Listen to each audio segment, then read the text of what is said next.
Holy Spirit, we welcome you in our midst. We thank you for being our teacher for today as well. God, let your name be glorified even as we speak your word, even as your words are being spoken. Let your words speak into each one's heart, O God. Let your word captivate every mind, every heart, in the name of Jesus. Thank you, Lord. This word brings life. This word cleanses us, as you said in your word. Father, let your word overflow in everyone's heart. Thank you, God. In Jesus' name. Amen. Amen. Amen. We can take our seats. Hallelujah. Good morning. Did you greet your neighbor? Good morning. All right. So let's proceed to the Word of God in Isaiah chapter 6, verses 3. Verse 3. Isaiah chapter 6, verse 3.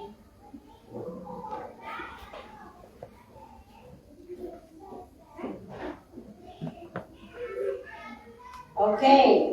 Okay, magsimula na lang tayo sa verse 1 para hapon. From verse 1.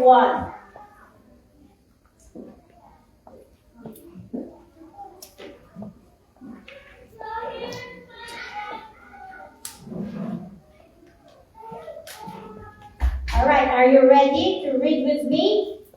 In the year that King Uzziah died, I saw the Lord. Sino yung nagsabi ng I saw? It is Isaiah. High and exalted, seated on a throne, and the train of his robe filled the temple. Imagine mo yun? Ang Panginoon pala yung robe, may robe siya na nag-fill hanggang ang haba. Parang yung ikakasal. Verse 2. Above him were seraphim, each with 6 wings. With 2 wings they covered their faces, with 2 they covered their feet, and with 2 they were flying. Verse 3. And they were calling to one another. Seraphim is another kind of angels. Okay? There is cherubim, there is seraphim. So there are different kinds of angels as well. And they were calling to one another, saying, what are they saying? Holy, holy, holy is the Lord Almighty. The whole earth is full of His glory. Thrice did they mention, holy, holy, holy is the Lord Almighty.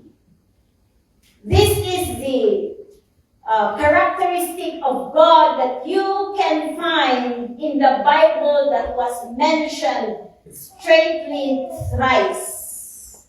Never did it mention that God is love, love, love, or love, love, love is our God.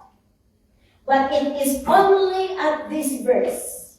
It is only this characteristic that the holiness, that God is holy, was it mentioned thrice. You know, when it is mentioned thrice or paulit-ulit na sinasabi, it points out emphasis. It points out that there is a great importance of it. It signifies intensity. It signifies that indeed the God, if you serve the living God, if you acknowledge to yourself that you serve the living God, that the living God we are serving is holy. Holy. You know the meaning of holy? It means moral purity. It is set apart. There is separation from creation. It is unstained by sin and evil. He is perfect in every way and perfectly good. No wonder that there is no evil in God we are serving. Amen. There is never walang masama. Never that God is bad. Kung may nangyayari sa'yo na masama, if you are undergoing trials, at kung minsan sunod-sunod ang trials, when it rains, it pours, sabi nila. But don't ever blame God na God is bad. Why did He allow it to me? God is there will never be a time that God will be bad. He is always good. Amen. And if God is holy, in Leviticus chapter 20, verse 7,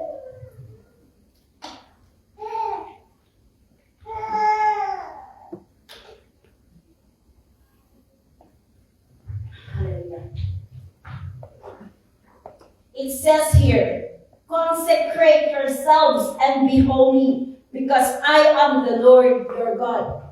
Be holy. God is requiring holiness from us. If God is holy, maraming verses po yan. You try to read your Bible in the book of Leviticus, and later we will read it again in the book of in the New Testament. And it says, "Be holy because I am holy."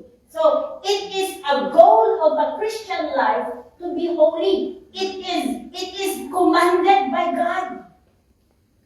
In 1 Thessalonians chapter 4, verse 7, 1 Thessalonians chapter 4, verse 7 says, "For God did not call us to be impure, but to live a holy life." God did not call us to be impure. God did not call us to continue to live our old ways, but to be changed and to live a life of holiness. When we define the meaning of holiness, a life of being set apart, being different from what the world does, being different or being separated, not really separated physically, but not to do what the world does. So if we say we are Christians and we keep on doing what the world does, there is no holiness in us. Because God says that we need to be set apart, we need to be holy. Kaya po, mahirap ang maging Kristiyano sa totoo lang. Christianity is not easy. Natutuwa talaga ako sa testimony kasi may narinig akong testimony na ang akala ko, nung pumunta daw siya dito sa Australia, dito niya nalaman kung paano maging Kristiyano. Hindi lang Sunday ang Kristiyano. Sabi niya, may Bible study, may prayer meeting, may practice. Minsan pa may prayer and fasting. May evangelistical events pa. So it is unending. Kaya mahirap, it requires much sacrifice from us. Even to the point that we have to change. Make every effort. We will read it in Hebrews chapter 12, verse 14. Hebrews chapter 12, verse 14 says, "Make every effort to live in peace with everyone." Oh, walang kaaway. Ayun na. Kahit ikaw ang na-offend, wala ka dapat kaaway. Make every effort. Tingnan nyo, in Christianity, we have to exert an effort. Amen. Hindi pwede kong relax ang Christianity, but we have to exert an effort. And to be holy, we need to be holy. Bakit? Without holiness, no one will see the Lord. Without holiness, no one will see the Lord. Kaya importante palang maging holy po tayo. Holiness it does not mean that you will never sin. Because no one is still perfect. May perfect ba dito? It is only God who has reached that level of holiness. Na perfect na siya. Pero tayo, while we are here still on earth, we are not yet perfect. Baka ngayon pa nga, may negative kang iniisip. Baka kanina lang may nagbunganga ka ng,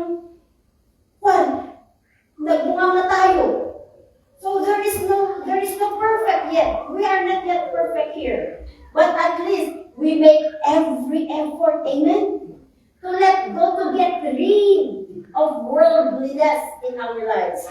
We will see later kung ano ang mga yun. So how to be holy then? How to live a life of holiness? It is very clear in 1 Peter chapter 13. 1 Peter chapter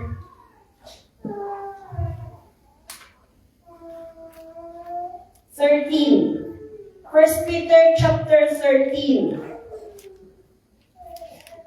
1 Peter chapter 13. Ay, anong chapter 13? 1 Peter chapter 1, verse 13.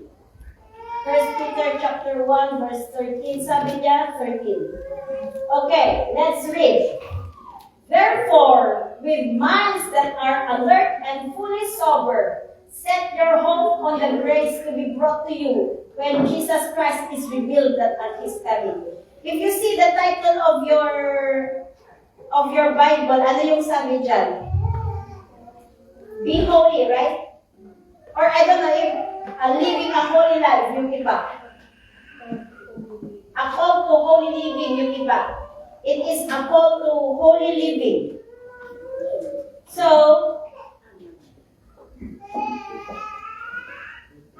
therefore, sabi niya dito na therefore, because in the previous verses,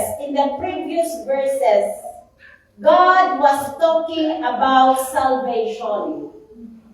God from verse 3 to 12, God is talking about salvation.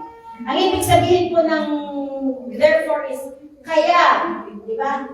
Kaya, ngayon, God has the promise of salvation. Kaya, with minds that are alert and fully sober, set your hope on the grace to be brought to you when Jesus Christ is revealed at His coming. How to live a holy life? Number 1 is the renewed thinking or the God-conscious thinking. God-conscious thinking. We are thinking, is what am I doing pleasing to God? Is what in my mind pleasing to God? Yung mga salita ko ba nakaka-please sa Panginoon? The way I treat others, is it pleasing to God? The way I dress, is it pleasing to God? Ano ba? Yung magiging God-conscious tayo na we desire to please God. Not, oh, I look so beautiful in this dress, pero very exposed naman. Do you think that God is pleased in that? You know, yung mga, there are some parts of our body that we don't need to expose to everyone. Amen. So that is part of holiness. That is part of, even the way we talk, is this word that comes from my mouth pleasing to God? So if we are living a holy life, nagiging God-conscious po tayo. Alert. You know the meaning of sober and fully sober? The meaning of sober is alert to the dangers of the world. Alert that we will be tempted sa world. Alert that we will do what the world does. The flesh, pati yung desire natin na flesh and the devil. And is not distracted by the issues that can get your faith off track. Kung may issues na pwedeng mag-distract sa faith mo, kung may issues na feeling mo na weaken na yung faith mo, maging alert ka. No, I should not allow this issue to weaken my faith, to distract my faith. That is being God-conscious. Amen. Another way of being God-conscious is we are focused on the coming of Jesus. Hallelujah. Jesus will come very soon. Let us endure. Let us persevere. Let us be strengthened in our faith. Huwag po natin sabihin na matagal na yan na sinasabing darating ang Panginoon, pero hanggang ngayon wala. Jesus, you hear the issues of the world, those are the signs. Ano pa? Being God conscious is careful with the thoughts that infiltrate the mind. We are careful with the thoughts na nakaka-corrupt sa panunot natin, sa pag-iisip natin. Kung may iniisip ka na, bakit kaya ganun? Bakit kaya ganun? Huwag mo nang tuloy kasi wala kang proof kung bakit siya ganun. Amen po ba? Masisira lang yung iniisip mo na you are thinking of the wrong things na hindi pala totoo. In James chapter 1, verse 14 to 15. James chapter 1, verse 14 to 15.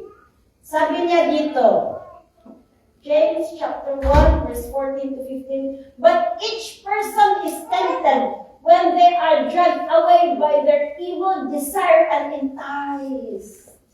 You know, temptation is not a sin. Temptation is not a sin. Nagiging sin lang po ang temptation if we yield to that temptation. Sometimes temptations, many times, hindi lang po sometimes, many times temptation comes in the mind. This is the playground of the enemy. Very easy to be infiltrated. Very easy. May nakita ka lang sa grid, may narinig ka lang sa grid, marami lang, and it can say many things, many words in one minute, 1 second, marami nang naisip yan. But you know, sabi niya nga dito, and these thoughts and the desire of the hearts are interconnected. If we keep thinking sana may si Favor kasi iniisip namin 2000, parang tagal-tagal na sasakyan. Kumisan parang, may bagong sasakyan na nakita. Pag sana, may bagong sasakyan. Parang, if we keep on thinking na may bagong sasakyan, na nanineglect namin na si Favor is still usable. Parang yung nagkakaroon na ako ng desire na kahit hindi pa namin afford ngayon na bumili ng sasakyan, parang, sige, ihanapan natin para lang makakuha ng sasakyan. Nagiging desire na siya. Hindi pa namin afford. The problem is, okay, sana kung afford namin, hindi pa nga namin afford. That's the problem. So it's becoming, there is a connection. My point is there is a connection of the thoughts and the desire. Amen. In verse 15. Then after desire has conceived, dahil sa lagi kong kaiisip, na conceive ang desire, it gives birth to sin. Di ba kasalanan pwede kong gawin? Pwede akong, and sin when it is full grown gives birth to death. Pwede akong,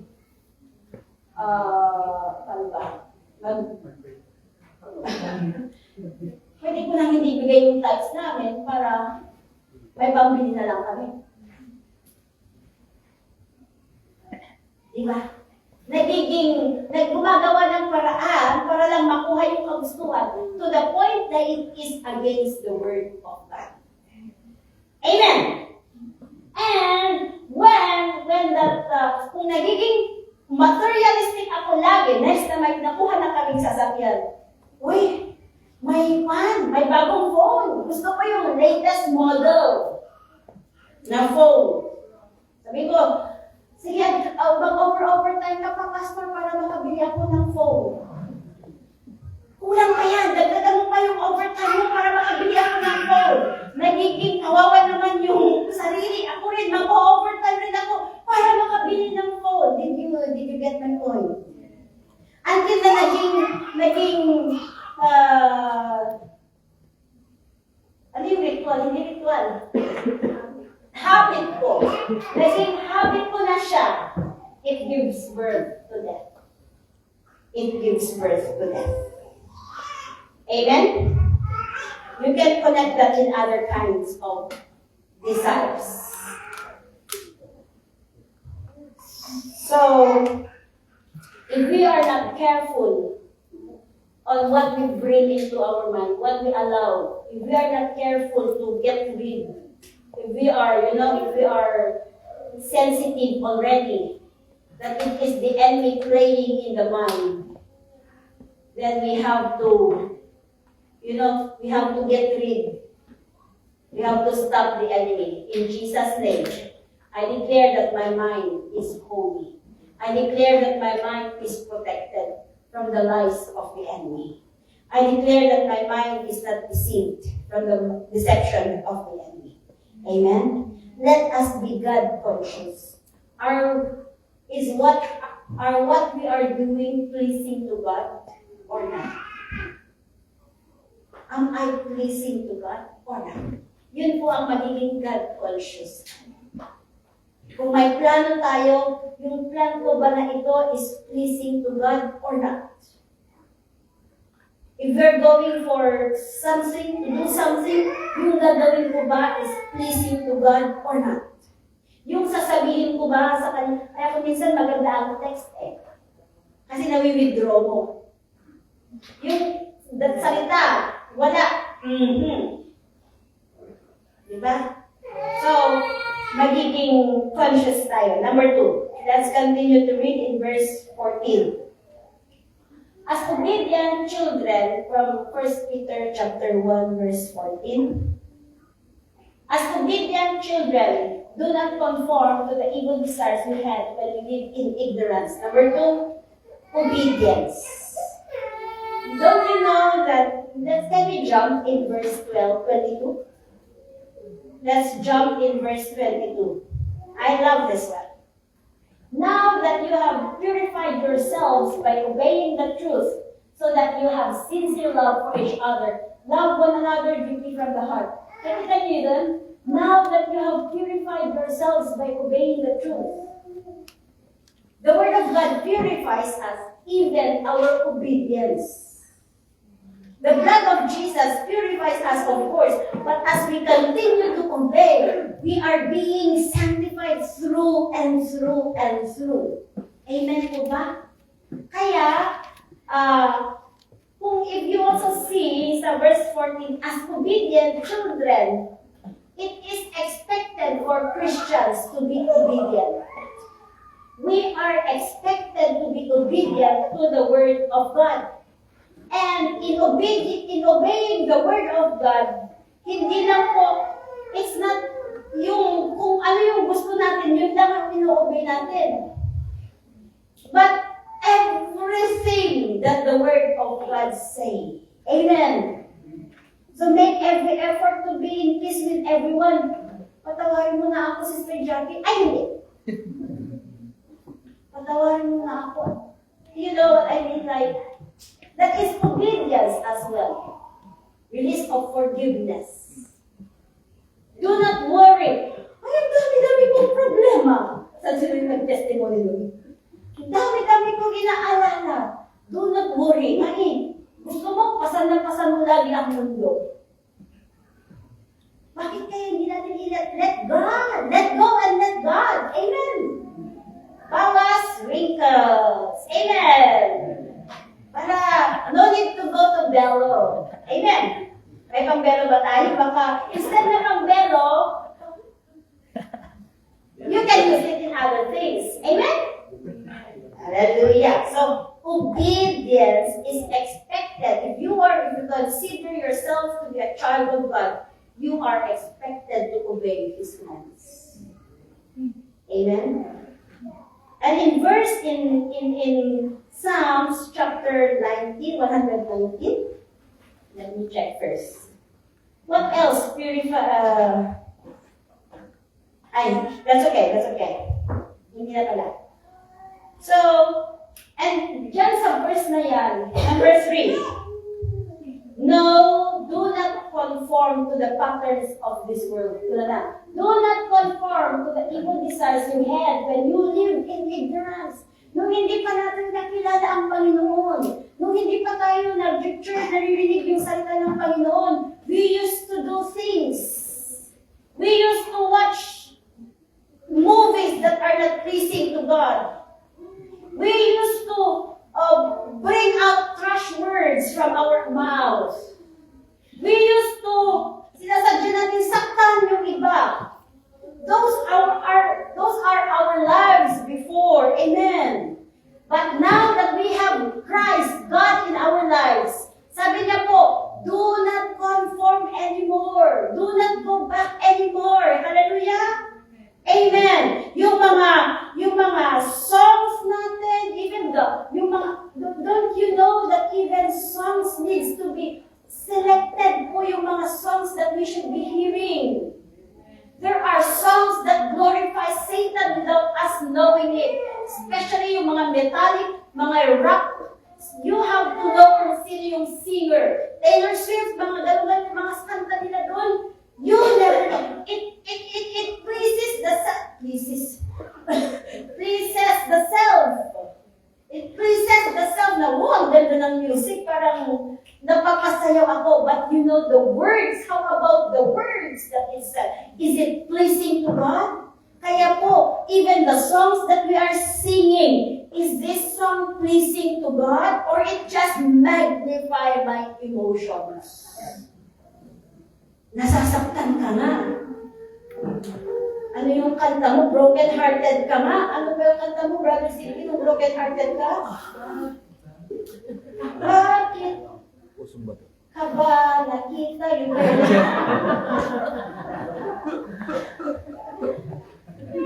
diba? Parang very soulish na kanta. Lalo kang instead na God will bet, away na magkita ulit kayo. ano yung other songs na something that, glorifies the Lord. If songs are so focused on your emotions, in our emotions, ano yung nagiging I na naman yun. So, that is not pleasing to God. So there are songs that are not pleasing to God. One of it is songs that will glorify Satan.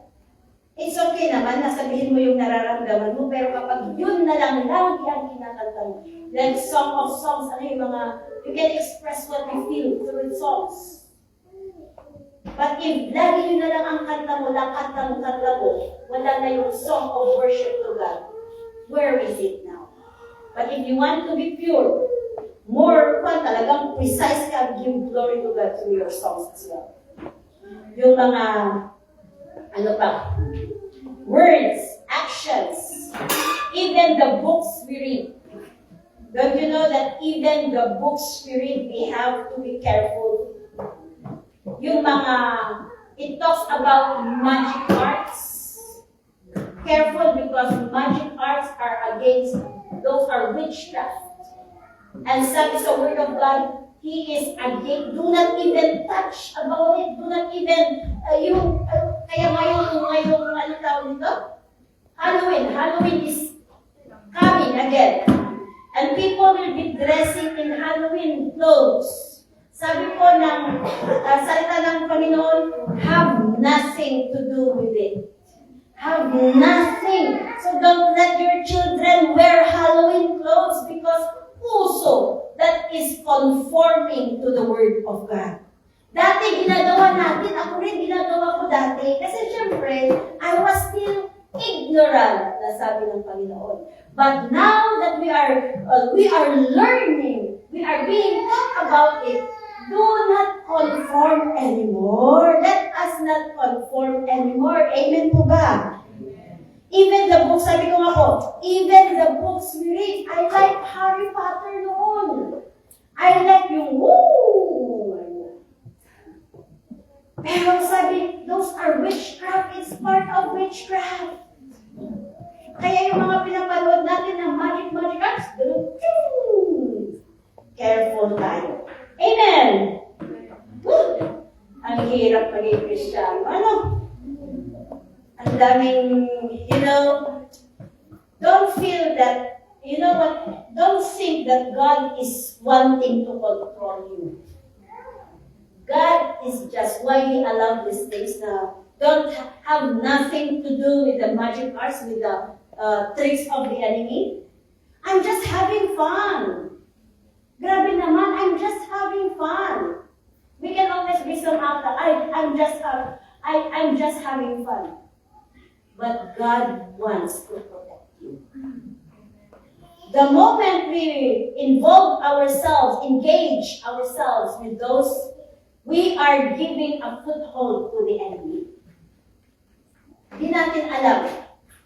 We are not aware that binibigay na natin yung anak natin a foothold sa enemy. An open door for the enemy to work in our child without our knowledge. It is, the commands of God is always for our protection. He never says na, gusto kong i-control kayo. No. It's all for our protection. Hallelujah? You know, one of the greatest fear to be a Christian is to be seen as an outsider or unaccepted ka na. Naiiba ka na. Especially if yung mga kasama mo nun, ngayon, pag lagi-lagi inom ang pinupuntahan nyo, ngayon is nagsihindi ka na, nagiging feeling outsider ka na. And people, because of our closeness to one another, we tend not to lose that relationship. We tend not to cut that, baka sa iba yung sabihin, close na close ka, siya yung confidant ko. Alam niya yung nangyari sa buhay ko. Siya ang kaibigan ko. Pag hindi ako umuko sa gusto niya, baka hindi na niya ako accepted sa buhay niya. Baka kantsawan lang niya ako sasabihin, uy, pastor ka na pala. Ang dami mo pang imperfections. Ako nga, noon ayaw kong magsabing pastor ako kasi ang dami kong imperfections. I am very honest, ang dami kong imperfections. But I praise the Lord for His patience to me. I praise the Lord for His, I am still, He sanctifies us through and through. It's a process. Amen. It's a process. But if we never start na i-let go yung mga bagay that contributes to unholiness in our lives, we will always be the friend of the enemy. We are always, we are afraid to be different from the others sa mga katropa mo. Of course, dati katropa mo sila nung pumunta ka ng church. Sino ang mga to? It's my first time to meet them. Parang it's a big adjustment in your life. Amen. So, there is danger in that. In 1 John chapter 2, verse 15, verse 17. 1 John chapter 2, verse 15 to 17 says, do not love the world or anything in the world. Do not love the world or anything in the world. If anyone loves the world, love for the Father is not in them. If we still love the world, probably we do not love the God so much. In verse 16, for everything in the world, the lust of the flesh, the lust of the eyes, and the pride of life comes not from the Father, but from the world. Yung mga kagustuhan ng flesh natin, it does not come from God. Kaya mag-aralan natin, what are these lusts of the flesh? Minsan, ano ba kaya mga lust of the flesh? In Galatians chapter 5, verse 19. Galatians chapter 5, verse 19. Number 1. The acts of the flesh, these are the acts of the flesh, are obvious. Number 1, sexual immorality, including masturbation. Including masturbation. Sexual immorality, this is sex outside marriage, and this includes even masturbation. This includes even visiting pornographic sites. This includes even watching movies that are so sensual. It arouses the desire of the flesh for sex. Sex is just between man and woman. Married man and woman. Amen. So if we're still doing masturbation, get rid of it.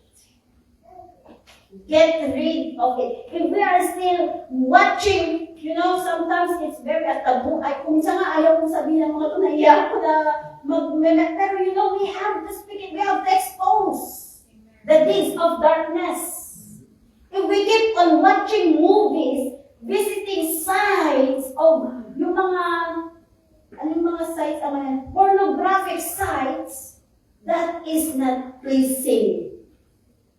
Comics, books, na may mga nude pictures. Kaya yung mga magazines natin, we have to be careful as well on what we are binibili at pinapanood at tinitingnan at binabasa. Kaya mga babae, ito yung sabi natin na we have to dress modestly.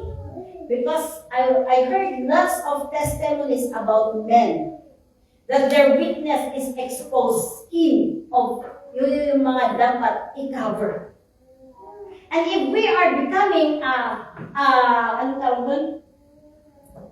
if we are becoming a tool para mag-think ng negatively yung lalaki, then how are we helping others? Amen? So let's dress modestly. Because you never know about the weakness of others. This, especially sexual immoralities, ito po yung mga nakatago. Ito po yung talagang I can pretend that it's not happening to me. But actually, it's happening to me. There are many who testified about this. Kaya, let's expose the deeds of darkness and let's stop doing it. Amen po ba? Amen. If you have a problem with regards to this one, this is an addiction already. This is addicting. If you have a problem, wag pong mahirap lumapit sa akin. I will not free you from that. Hindi ako ang mag-free sa iyo ng ganyan. It is God. God is our deliverer. Jesus is our deliverer. But I can help you through. I can be with you and I will not judge you. I will not judge you. If you have babae ka man or lalaki ka man, come to me. It's okay. This is an addiction wherein we need someone to help us through. Okay? Number 2, impurity. Do not be shy. As I said, there will never be, if we don't expose the deeds of darkness, it will keep lingering in our hearts. Number 2, impurity. Impurity, sabi niya po dyan, any kind or, ulitin ko, sexual immoralities, as I said, I was a victim of sexual abuse when I was young. So, part of it is I've been living in this life. That's why very pan ako na sabi ko, I have testified, I have opened my life to you. But praise the Lord because God has changed me. Praise the Lord because God has delivered me. And I am willing to be with you also in the process. Okay, number 2, impurity. Any kind of unclean or unholy living. Unclean or unholy impurity. Unclean or unholy living. You know that in our hearts, alam natin kung minsan na, is this pleasing to God? Alam din natin Di ba? So those are impurity. Number 3, debauchery. And debauchery. Excessive indulgence to alcohol, sex, drugs, illicit drugs. That is debauchery. Kahit may asawa ka, kapag very, kung ka naman pagdating sa sexual activities, baka there's something in you. There is no self-control. There is no more self-control because the Holy Spirit gives us the spirit of self-control, right? So, debauchery. Number 4, Idolatry, as discussed by Brother Sidney. Idolatry. Anything that takes place in the heart, anything or anyone that takes place the place of God in our heart. Number 5. Are you moving? Witchcraft. Ito na yung sinabi ko. Witchcraft. Witchcraft, horoscope. Kaya yung luck din, kaya it's not good to say nga good luck. It's still good to say God bless. Good luck is like, kapag may pan lang yan, ano yung swerte-swertehan. But we have, our life is in the hands of God. Horoscope, oy! Magluluto ako ngayon kasi sabi niya dito sa Cancer. Ako ay Cancer. Ganon. Ganito. So if we are still involving ourselves to those, it is not in the will of God. Palmistry. Tingnan mo kung ano yung palad ko, Brother Jomaro. Tingnan mo ako mananala, magiging milyonaryo na ako next month. Diba? Palmistry. Palad. Yung naghahanap, uy, swerte ito, ang kati-kati ng kamay ko, may perang karating. Have you experienced that ang kati? And sometimes, you will question me, bakit nangyayari na ngayon? Bakit nagiging totoo yung sinasabi ng one? Satan has the capability to make it happen as well, to deceive you. So be careful with what you believe. Satan is a deceiver. Amen. Number 6, hatred. Forgive. Oh, forgive my heart, forgive. Number 7, discord. It is a disagreement. It is not a disagreement, sabi niya. It is not a disagreement, but we use gossip, lies, unfounded accusation. Hindi mo nakita, hindi mo lang proof na totoo, unfounded accusation, negative criticism, backbiting to accomplish his goal. Gusto kong sirain yung tingin niya ng boss ni Sidney sa kanya kasi gusto ako yung ma-promote. So I can go and speak to the manager. Sidney is not doing his job. Sidney is always late. Sidney is, those are part of discord. We are trying to ruin the life. You know what? If you try to ruin the life of the person kaya minsan I have to check my heart If I'm telling something to someone, what is my purpose? Am I trying to destroy this person to someone? Or I am just saying so that we could really pray for that person? Minsan ang babaw ng rason na sasabihin ko to para ipag-pray natin. But inside of us, we have yung desire to destroy that person to someone. That is discord. So, minsan better to be silent, So, number 8, jealousy. Jealousy. A strong feeling of possessiveness often caused by the possibility that something which belongs or ought to belong to one is about to be taken away. Jealousy.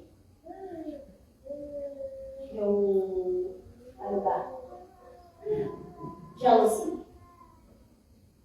You have the right for someone. Like Sidney has the right for Zarina. Pero kapag nakikita niya, nakikipag-usap lang si Zarina sa ibang lalaki, feeling niya, nagsiselos na siya. So that is jealousy. That's the difference between jealousy and envy. Kasi jealousy is you have the right for that person. Mag-asawa sila, kaya sabi ko, may right siya. Amen.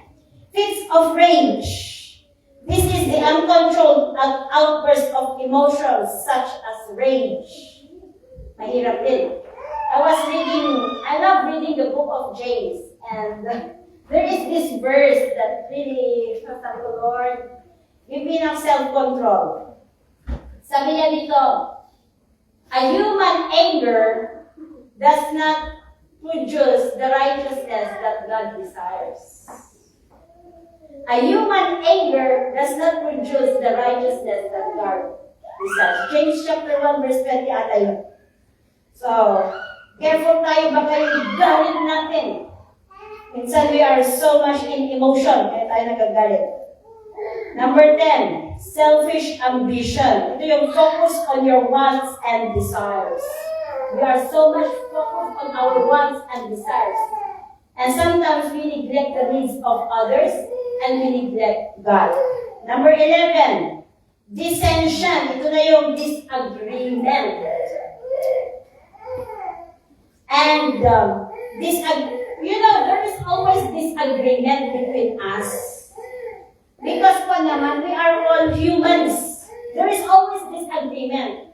But this kind of dissension is a disagreement which is violent, producing debates or angry words. Nag-aaway-away na. So there's disagreement to the point na nag-aaway-away na tayo. As I said, disagreements are okay. Because it will bring out yung parang friction. It will sharpen one another. It will produce the beauty of one another if there is disagreement. But if we become violent because of it, that's becoming dissension. Number 12, factions. Yun, factions. Ito na yung because you disagree to what I said. Sister Zarina will create a group to come against me because we disagree. So parang there is insubmission. Agree tayo na lang kaya, wala na tayo na ang gagawa ng music coordinator plans natin. Huwag na natin isama si Brother DJ. Because you disagree to what he said as your music coordinator. And you make plans without submitting to him anymore. That is faction. That is insubmission. Amen. So be careful of this. It happens, and it will always happen if we are not careful. Number 13, envy. Okay, verse 21. Envy. Ito na yung we are not satisfied. We are not contented. Kaya gusto natin ng mas marami pa. Gusto natin, kahit to the point na hindi natin kaya. Number 14, drunkenness. There is drunkenness there of alcohol. Number 15, orgies. Orgies. Orgies. Ano bang ibig sabihin ng orgies? Wild parties, alcohol-fueled events, featuring all sorts of lewd behavior, excessive eating and drinking, wild dancing, and usually incorporated with sexual immorality. So, even going to bars,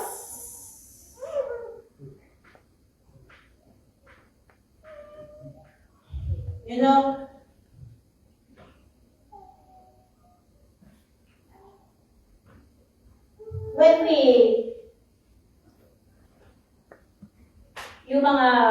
I hope no one's still going to bar as Christians. Meron ako yung time na sabi ko, I'll go to bar para ikwan ko yung mga classmates ko. To invite them to church. But ang hirap. Kung hindi mo kaya, ikaw pa ang matitip. You will find, unless na talagang very and your purpose is you're going to really accomplish your purpose, wow, praise the Lord. But if you are not able, better not to. Wild, excessive eating and drinking, wild dancing. Let's dance before the Lord. Let's do our dancing before the Lord. Amen po ba? Okay? So those are just some examples that is found in Galatians. Meron pa po sa Revelations, but I will not talk about that. Last